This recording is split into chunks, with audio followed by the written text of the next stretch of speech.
ఈ incident Pakistan occupied Kashmir లో జరుగుతుంది. అసలు ఈ అల్లర్ల వెనక కారణం ఏమైంటుంది అనుకుంటున్నారు? రండి తెలుసుకుందాం.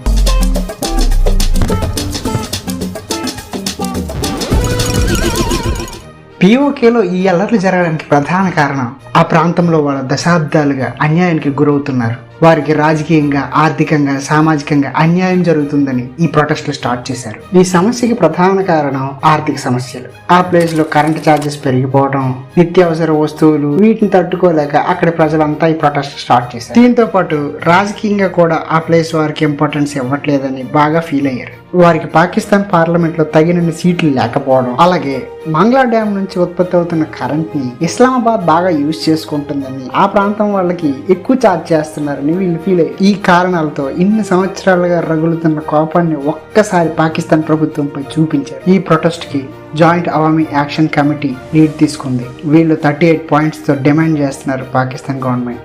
ఈ ఉద్యమాన్ని అణచివేయడానికి పాకిస్తాన్ ప్రభుత్వం గట్టిగానే ప్రయత్నిస్తుంది.